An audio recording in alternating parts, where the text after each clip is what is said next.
সবুজের চাদরে মোড়ানো পাহাড়ি লাল মাটির গ্রাম, যেই গ্রামে দাঁড়িয়ে আছে 2 শতাব্দীরও বেশি সময়ের সাক্ষী এক লিচু গাছ।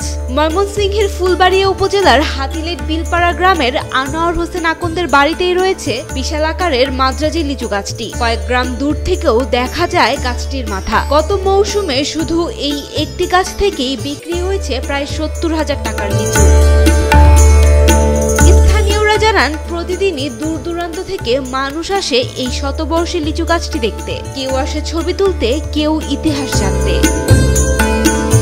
গাছটির ইতিহাসও বেশ রোমাঞ্চকর। আনোয়ার হোসেন আকন্দ জানান, তার দাদা দেনত আলী আকন্দ ব্রিটিশ আমলে হিন্দু সম্প্রদায়ের একটি পুরনো বাড়ি কিনেছিলেন। সব মশার বিরুদ্ধে সুরক্ষা দিতে এলো বসুন্ধরা এক্সট্রিম অ্যারোসল, মশার বিরুদ্ধে এক্সট্রিম সুরক্ষা। সেই সময় বাড়ির আঙিনায় ছিল নানা প্রজাতির ফল ও ফুলের গাছ। সময়ের পরিক্রমায় সব গাছ হারিয়ে গেলেও টিকে আছে এই প্রাচীন লিচু গাছটি।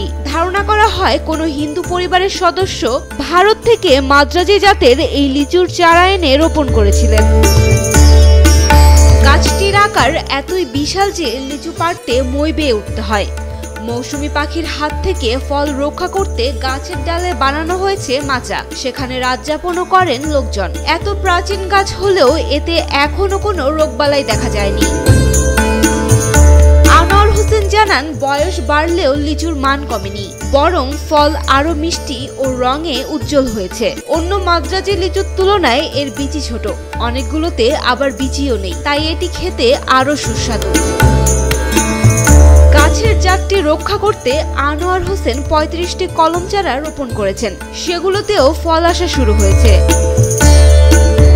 ফুলবাড়িয়া উপজেলার কৃষি অফিসার নূর মোহাম্মদ জানান, আমরা আসলে যে লিচু গাছটি আমরা ইতিমধ্যে পরিদর্শন করেছি, এটি একটি আমার কাছে মনে হয় নজির সৃষ্টিকারী একটি গাছ।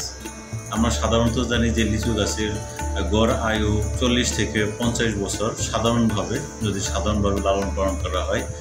বিশেষ কিছু জাত মাদ্রাজি, চাইনিজ, এই জাতগুলো যদি খুব সঠিকভাবে পরিচর্যা করা যায় তাহলে 100 বছর পর্যন্ত বাঁচতে পারে।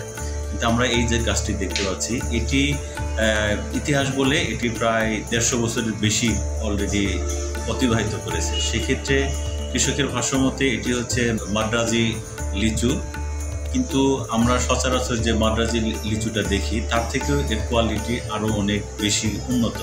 বিশেষ করে এর রঙটা চমৎকার, উজ্জ্বল লাল রং, এবং এর বিচিটা অনেকটা ছোট, যার কারণে মাংসের অংশটা অনেক বেশি, এবং খেতে প্রচুর মিষ্টি এবং অনেক রসালো। সব দিক থেকে এর যে গুণাগুণ অন্যান্য লিচু জাতের সবগুলো বৈশিষ্ট্যের থেকে এর বৈশিষ্ট্যটা অনেক উন্নত। আমি মনে করি এটির মধ্যে সম্প্রসারণ করা খুবই জরুরি। Sayem Akter, Daily Sun.